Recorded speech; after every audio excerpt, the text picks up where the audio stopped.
Tell me about what are some of the characteristics that got you here, the qualities that you entail that really got to you the level of success that you have. As an entrepreneur, you always have the ups and downs, and you have to realize where your end goal is, and you have to realize that there will be challenges along the way, and there are no shortcuts. My rule number one is lead by example. Don't ask people to do what you're not willing to do. If you have the ability to understand that you don't know everything and you're not the smartest guy in the room, and surround yourself with people that can help you get to the goal, with people that in their specific profession or knowledge, they can help you with stuff that you're not supposed to be the brightest guy in the room.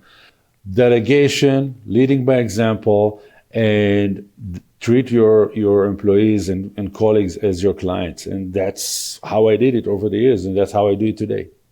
Welcome to the Mastering Property Management Podcast. I'm your host, Jared Sarbit. Join me as we delve into candid conversations with industry experts to uncover their strategies and insights for achieving success in property management. Whether you're a seasoned pro or just starting out, let's elevate your property management skills together. All right, welcome to Mastering Property Management. I'm Jared Sarbit, the host. Today we have David Wallach, the owner and broker of Barclay Street Real Estate, and super honored to have him here. I've known David for a long time.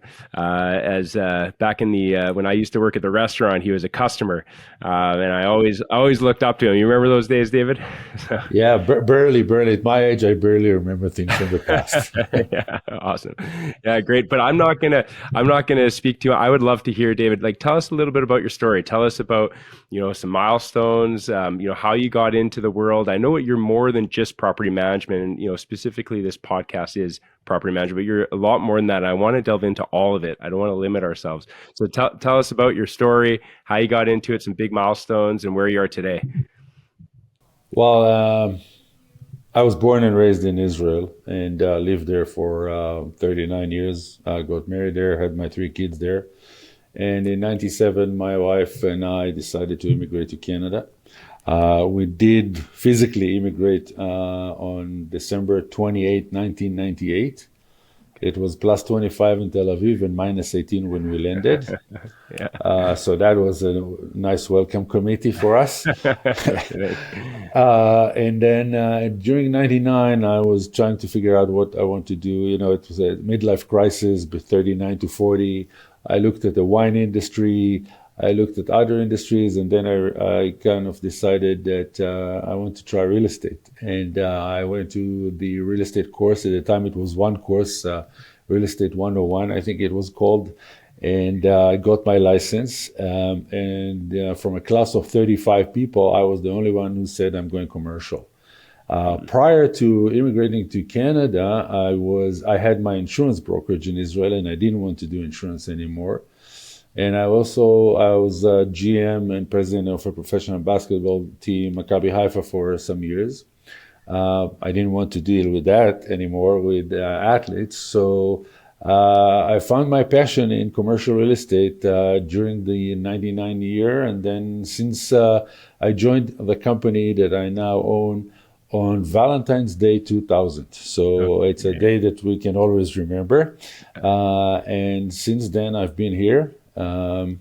And I became a partner in 2001, and now I'm the sole owner. And we do commercial real estate brokerage, meaning industrial sales and leases, retail sales and leases, office, same, land sales, investment sales, and we have a growing arm of property management as well.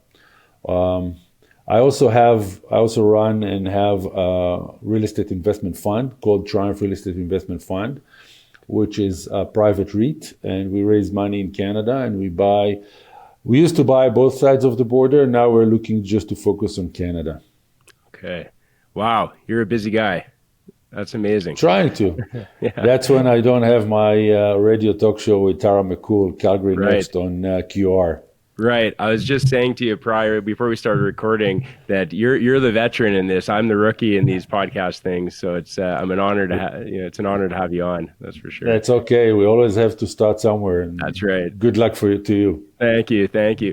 Well, that's great. So tell me a bit about like what like you. I mean, you've been super successful. I mean, that was a quick snapshot of what you've done, but you know, I imagine there's you know some challenges along the way.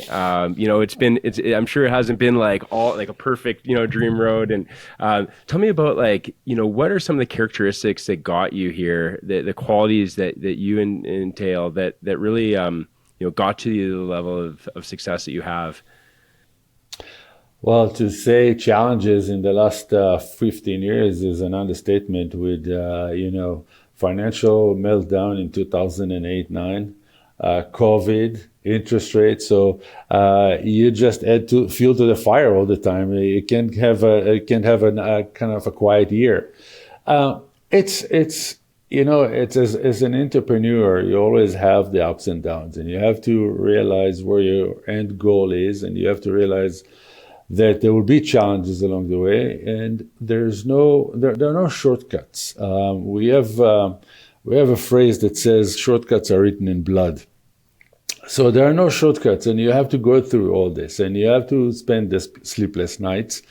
But if you do, lead by example, that's number one. That's my rule. Number one is lead by example. Don't ask people to do what you're not willing to do.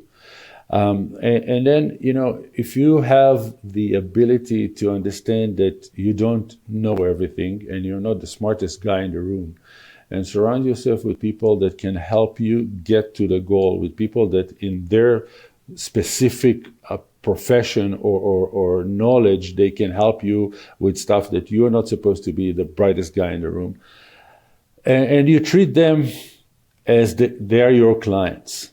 Then they will treat the clients nice, and that will help you grow and get to the goals that you want to achieve, which is a strong, recognizable brand, privately owned, even though there's a lot of competition from the big whales, the national and internationals. But the city of Calgary, with 1.5 million people, has a room for a strong, privately owned, local experts like Barclay Street Real Estate, and that was kind of the modus operandi I went over the years. As I was early in the morning in the office, left late, did sales myself. Now I don't sell; I refer all my clients to my brokers or to the property management, and that's how we grow. The other thing is when you hire those people that are smarter than you, and you work with those people that have knowledge in specific, I would say, segments of the industry. You have to understand that delegating to them and letting them make decisions is a very big part of growing a company, because you don't want to cut them by their knees. You don't want to make the decisions for them, because then you don't need them, but they have a lot of value. So delegation, leading by example, and treat your employees and colleagues as your clients. And that's how I did it over the years, and that's how I do it today. Right. I love it. That's beautiful. That's beautifully said. Is that something that you had to kind of learn over the years through trial and error, or did you just kind of like naturally do it from the onset, or was it kind of a continuous improvement, getting better at it, learning how, reading books? Well, you always learn. You never stop learning. I'm 64 years old, and I still learn. Yeah. And have I changed over the years? Yes, I've changed. Was I more of a control freak when I was younger? Yes, I was, like most people are. But you learn over the years that, listen to others. They may have some ideas that can help you. Let other, grow in where they're good at and where they can excel, because that gives you, at the end of the day, the ability to grow your company. I always say to my brokers and to the property managers, Barclay Street Real Estate brand grows only because of their work. It's their work that grows Barclay Street Real Estate brand. it's not Barclay grows their brand. So that's how you have to work with the people that work with you. And I changed over the years. There's no doubt about it. I was always working with people all my life, whether it was in my insurance brokerage, whether it was as a GM, whether it was when I was a staff sergeant in the army. So I always worked with people, but I never made it such as a commander and a command. I always try to get people to buy in.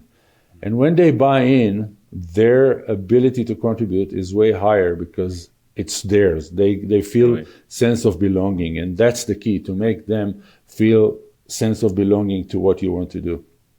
Wow, that's amazing. Very inspiring. What would you say, you said surround yourself with people that may have skill sets that you don't have. What would you say are specifically your skill sets, or is that what it is kind of your relentless work ethic and ability to find smarter people in the room? Well, I'm trying to find smarter people than me in terms of, I have a great VP of property management. I have amazing property managers that they know way better than me. I'm licensed as a property manager, but don't ask me tough questions. That's why I have brilliant people working in that specific role, and we have amazing people. We have a CPA that she's our accountant, and she's a company controller, and she's just, I know I can sleep quietly because she will make it to the dot. And we had CRA twice audit us, and twice came with zero. So this is those are the guys or the people you want to work with. It's not just guys. Our CPA is a woman. We have brokers that came through the ranks, and we try to recruit now a new broker that fit the model of open collaboration, working together. So my role is to be the conductor, but the orchestra is the one who are playing. Yeah. I love it. Beautifully said. So, from a property management perspective, tell me a little bit more about that. So it sounds like you're kind of, that's a newer branch for you. Is that correct? What does that look like for you, for Barclay Street? We started our property management division December 2006. Okay. We bought an existing smaller company that the owner wanted to retire. And since 2000, and they were managing about 300,000 square feet. We are now approximately 5.25 million square feet in Calgary, managing. And that was a collaboration between everybody in this office working together to grow that division. Whether it was brokers referring business, whether it was our CPA doing a great job on financial statements, and whether it was the previous VPs and GMs and the property managers and the current one that are bringing us more and more clients and more contracts. So, and the other thing is, when you bring us a deal or you bring us a contract, you get rewarded for it. And sharing is a big thing. And if you share with people, again, you make them feel that they own it. And there's that sense of belonging that makes a huge difference. Sure. Very cool. When you're dealing with property management, and again, I know that you don't oversee the property manager directly, so if there's any questions that you would want to defer, that's completely understandable. Because you have smarter people on your team, and you said it yourself. You want me to call them? Yeah, exactly. Can I call a friend? But with property management, there's a lot of stakeholders at play. You have your tenants. They have the landlords, depending on, the circumstance. How does Barclay Street foster, good communication between all the different kind of entities that are within the business? Well, it's a great question because as I learn more and more about property management, there's, as you say, there's a lot of stakeholders. There's the property manager, property administrator, building operator, the owner, the tenant. Each one wants a piece of something, and communication is key. And sometimes there are communication breakdowns, and you can't avoid it when you deal with a growing industry or growing, business. You try to eliminate or to have as little as possible, but it happened, and it's how fast you respond, how fast you get back, how fast you deal with the issue, and not avoid it. Don't be an ostrich.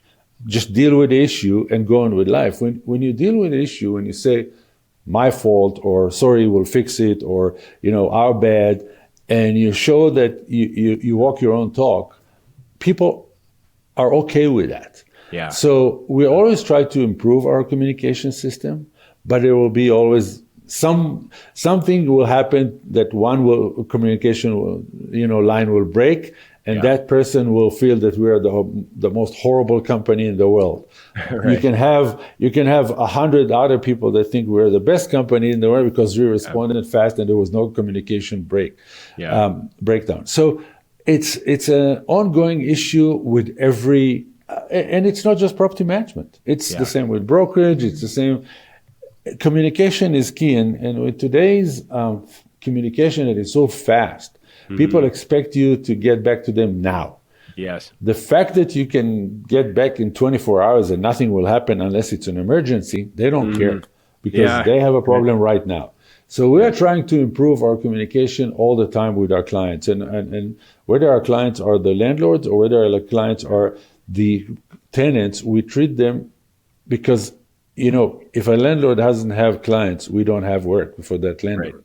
So we try to treat everybody the same and get as fast as possible, and make the communication smooth as possible. So if there's a break or you need to fix something, and the building operator is there and communicates directly with the with the property manager, get the ball rolling faster. That's our goal, and we're trying all the time to improve it. That was one of my meetings today with Bill Reeder, my VP of Property Management. We said this morning, and after our call, I have a meeting with our facility manager, Maggie. So that's high on our list: is improve. Yeah, makes a ton of sense. We're also, as a business, obsessed with communication and quick response time, to the point that we actually have an app that tracks our response time. And we use it as a metric, super critical, and it goes such a long way, because I don't know if everyone gets it right in the industry or competitors. So I think more and more people get it today as communication and IT advances all the time, and every day there's a new app and there's a new website that can do this and can do miracles between the and you have to find the right system that works for you and your company and your employees and your clients. So that's kind of where we are. Talking about trends of inflation and all that, and just how the industry is shaping.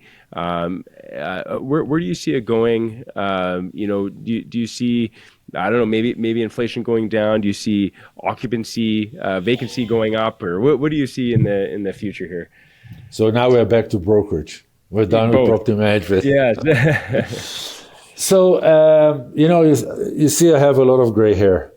So I've seen a lot of cycles in my life. I've been in business since 1984. Right. So I've seen a lot of cycles, as I mentioned. And in 2003, 4, 5, 6, 7, we had great years. And guess what? The interest rate was the same as it is right now. Right. We got spoiled for 14 years by our Bank of Canada, the Fed in the US, with a very low cost of money. If you remember, the most famous phrases in the last few years were, it's cheap money or it's free money. Right. We all knew this cannot sustain itself. Everybody knew. We didn't expect it to go so fast as it went up. That was the fastest growth in interest in Canada's history. Not the highest, the 80s was higher, but the fastest in terms of short time, in 10 months. I see the future is, let me divide it into two. Let's talk about Alberta and Calgary, and let's talk about the rest of the country. Okay. We're lucky to live in Calgary and Alberta because right now we're again leading the country in growth. We're leading the country in jobs creation. We're leading the country in many things. So we see that, for example, retail, industrial, and now investment sales are starting. Retail is doing really good. We're at about 4% vacancy. Industrial, same, is doing very good in Calgary. Oh. Office is still suffering, yeah, and we'll elaborate in a second. But we see now more and more investment sales. And I expect 2024 and 2025 to continue the growth in investment sales because people, the human being has I would say, natural way of adapting to new realities. And that's what will happen. It's an old reality that we forgot about, or a whole generation doesn't even know that it existed, right. But that's the new reality. And even if there is a correction of 0.5 point or a point on the interest rate, I don't think we're going to 2%. I think we're going to 1.5%. We're going to still stay around 4 to 5% interest rate. And that's the new reality. And, we've done deals before in the past with this, and there were deals done in the 80s at 20% interest rate. So there's always a buyer, always a seller, always a tenant, always a vacant spot. So we see activity continue to, slowly continue going up. And I prefer that over a hockey stick. A hockey stick up is also a hockey stick down. Right. And that's what happened in Calgary for many of the cycles. The oil and gas guys will hire hundreds, thousands of engineers, and then they will fire them when the price went down. Right. Why I said earlier, I'll talk about the office later. One of the things that we have to realize is that IT and AI, artificial intelligence, have changed some of the way we do work. So I met I won't mention names, but one of the guys that is CEO of a big oil and gas services company. And he says, I do today the same work that I did before with only 60% of the people. So I don't need to hire more just because technology has changed the way we do business. Mm-hmm. So that's a new reality. So what do we need to do? We need to get more people downtown, the conversion that the city, we need to get new industries to downtown, whether it's health and research and development or IT, or whatever it is. Maybe bring one of the faculties from MRU or from UFC to downtown. Right. Young people, students create a lot of buzz. And you look at all the big cities, they all have faculties in downtown. So overall, I'm optimistic for 2024 and 2025. That's really, really good to hear. And you have to wonder how much pressure the interest rates are putting on a lot of these landlords and owners of properties. And there's a lot of cost cutting, I would assume, in a lot of areas. There's cost cutting, but also people have to realize that the days of 2020 and 2021 that you can get free rent for as much as you want, those days are over because the owners have to pay their mortgages. And so that's going to impact cost. And the sooner you do today your lease deal, the better you are in comparison to what will happen 24 and 25. But again, it's a new reality. If you ask, I can recommend a great book called Lords of Finance. Okay. It's a research that was done. Lords of Finance, it's the financial world of the Bank of England, Bank of France, the Reichsbank in Germany, and the US Fed, 1914 to 1944. So 2 world wars, recession, depression, inflation, you name it, it's there. Yeah. And you look and you read the book and you go, maybe the analysts, the bank analysts were right and the Bank of Canada was wrong with the last 2 increases. If you ask my humble opinion, and I didn't go to university, I went to the streets and started selling. Yeah. I think that our rate should be today 4.5 and not 5. I think that was a mistake. And And I'm not the only one who thinks that. I'm the only one that they don't listen to. They listen to all the other guys. They're smarter guys than me. But I said it in many of our meetings with my broker. I said, I hope they stay at 4.5, which I was wrong. Yeah, because that 0.5 makes a significant difference, doesn't it? It made, and it's just, it's a cycle. You increase it, the cost of the things we do goes up, the cost of mortgage goes up, and then you go, oh, inflation went up. Well, maybe it's a cycle that you control, and maybe you shouldn't have, and let the economy kind of stabilize before you go to the next and the next and the next. And look at Benjamin Tal. He's the guy who's the first guy to say that was a mistake. We don't need that. And so, and he's not the only one. I think that that's common today between all bank analysts that 4.5 was the right thing. Okay. Yeah. Interesting. And you did kind of mention actually my next question. It's you're absolutely right. It's imperative to implement technology, today. So how do you leverage technology and software to streamline, your services to enhance, your clients' experiences? Well, that's always a struggle. We use a lot of I would say web suppliers to give us a lot of information, data that we buy data on the brokerage side.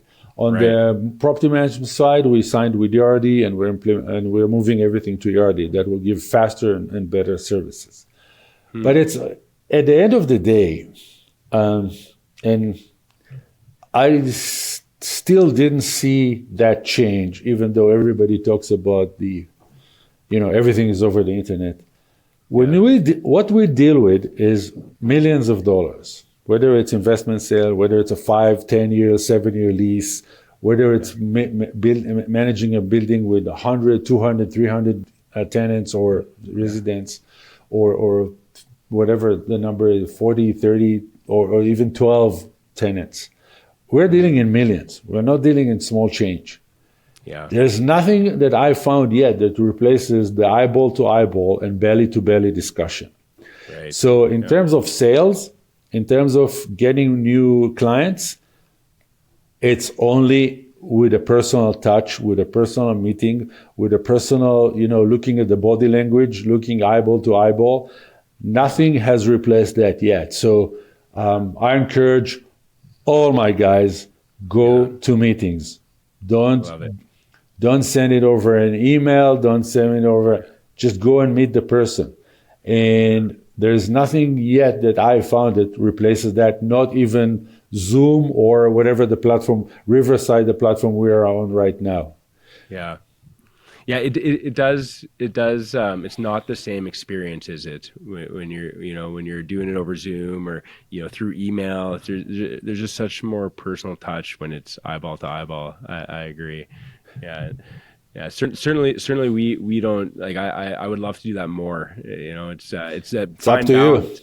It's that fine balance, It's up to you. Time and you only can control what you can control. You don't control the economy. You don't control the oil price. You don't control. Yeah. The only thing you control is your time. That's the only thing you control. Yeah. So you want to grow your business, eyeball to eyeball, belly to belly. You'll beat every competition that you have. Amazing. Thanks for that advice. And talking about advice, as a leader in the industry, what advice would you give to aspiring property managers looking to climb the ranks and achieve similar levels of success beyond what you've already mentioned? I mean, you've mentioned a lot of great things already. But. Well, it's the property management. The discussion I had this morning with my VP, with Bill Reeder, is the property management industry has a problem right now. We don't see a lot of young people join the industry, this part of the industry. And I don't know if it's, they don't want to work long hours or they don't want to work with, let's face it, as a property manager, you're between a rock and a hard place. You rarely get a good comment. You always get the complaints. And you have to deal with the complaints. And there's always someone that is not happy with the solution. So a lot of people have a problem dealing with this. And that's kind of what we see. In terms of going through the ranks, I think that the right thing to do is like we do in our brokerage, that you start as an assistant. You should start as a property administrator to understand the first of all, the language, the real estate language, then the forms, then to understand what the role is of a property manager versus building operator versus accounting. When you get that, you can start, working on your license and getting to the property management side as a manager. Right. And, we see today that they changed all the time the licensing. RICA changes all the time the licensing process. Right. Some of it is good. Some of it, I think, is nothing more than annoying. That's my personal opinion. Which I'm sure a lot of people agree with me, that had to do through the condo licensing. Right. But it's a process there that, again, like I earlier said, there are no shortcuts. You have to go through a process to become a good property manager. And those are hard to find. We are lucky that we have amazing team right now, with strong people that, they dot every I and they cross every T and they look at everything. And sometimes we have to tell them, okay, relax, because you guys, but there's some business decisions to be made as well, not just by the book. Right. And it's, when you want to go through the ranks, it has to do with your personality.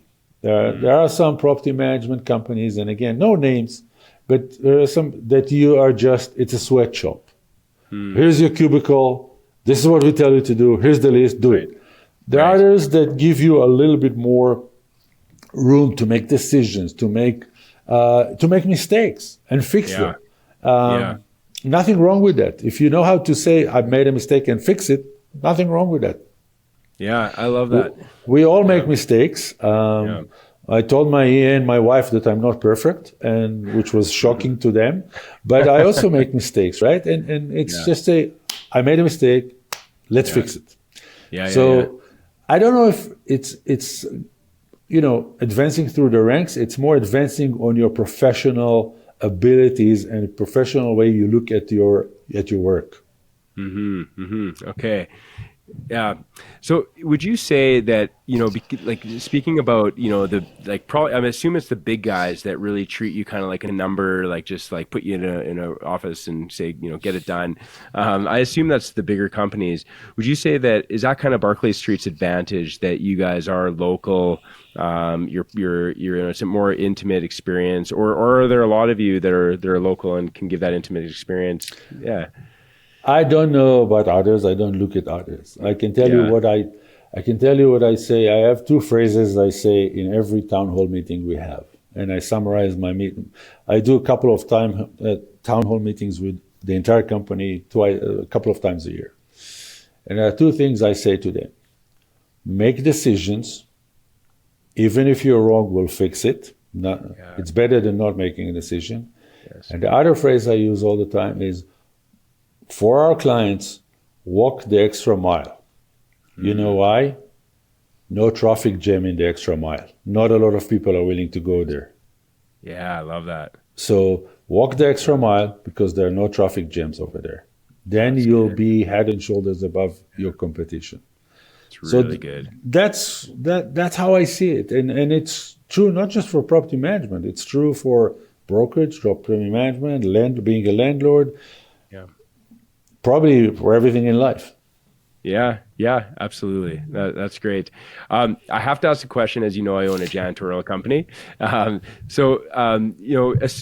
janitorial is one of your large costs, ongoing costs that, continue on every month, how do you look for janitorial companies to work with? Again, I know that you don't manage them directly, but how does Barclay Street and what qualities and companies do you look for in a janitorial company?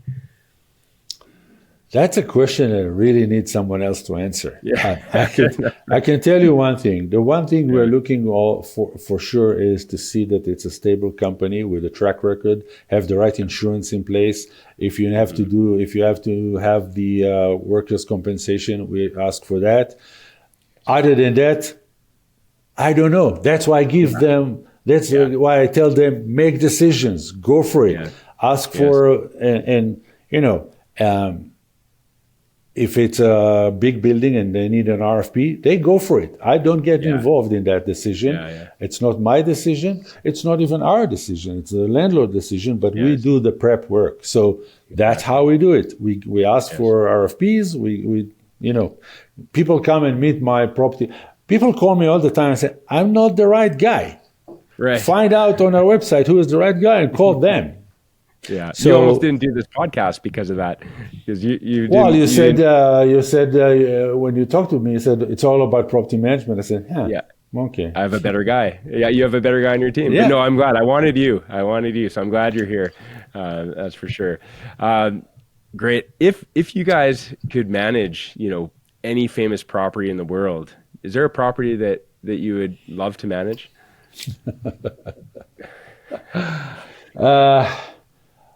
Well, that's a good question. You know what? I would love to manage the Canadian Parliament. Nice. I like that. That's good. Clean all the crap that is going on there. Yes, I know. I don't know if you can use the word crap on your podcast, Absolutely. but Yeah. I would like to clean that building.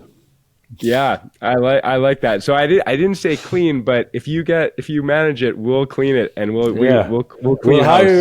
You know what? I'll hire your company to do the cleanup because I'll tell you exactly what to clean there. Sounds good. Maybe I'll be the next prime minister. Who knows? Yeah, I can't. I was born here. Right. Of course. That's awesome. Great. And then finally, I mean, you already did recommend a book. So maybe you want to stick with that as your final answer, but, Lords of Finance, is a book that you recommended. Is there any other books that you recommend for property managers potentially? It doesn't have to be I have a book to recommend to everybody. Yeah. It's called An Ugly Truth. Okay. An Ugly Truth. Got it. When I read this book, when I got to about half the way or 2/3, I took Facebook off my phone. Wow. Really? It's called An Ugly Truth. I can't remember the two ladies that wrote the book, but I highly, highly, highly recommend. Holy cow. So what inspired you to take Facebook off your phone? What's the truth? The book. That's so ugly. The book. Yeah. Okay. Say no more. We'll dig into it. Ugly Truth. Do you know the author's name or? I can't remember. I can send it to you later. Don't worry. But if you Google An Ugly Truth, it pops up immediately. Amazing. Great. Well, very good. Is there anything else you want to share with the listeners? Is there any way they can reach you? What's the best way? Maybe not Facebook. Well, I'm on LinkedIn and on Instagram, and Barclay Street. You can find Barclay Street on the website. You can find my name and my email address and my phone number. And we're open for business, and we're open to hire more good people. We sit in a bullpen, so it has to be good people. I don't have an office. Someone came to visit me today and said, "Where's your corner office?" I said, "I don't have a corner office. I sit here next to my EA and Really? in the bullpen." So I don't know if you have a camera, but here's the bullpen, right? And people can reach out to me. I enjoy mentoring. I enjoy giving advice, and I've been almost 40 years doing my own businesses. So, thank you for having me as a guest. And thank you so much, David. I wish you and Barclay Street much success. And same to you, my friend. Continued success. Same to you, Jared. Thank you so much. David. Bye bye. You too.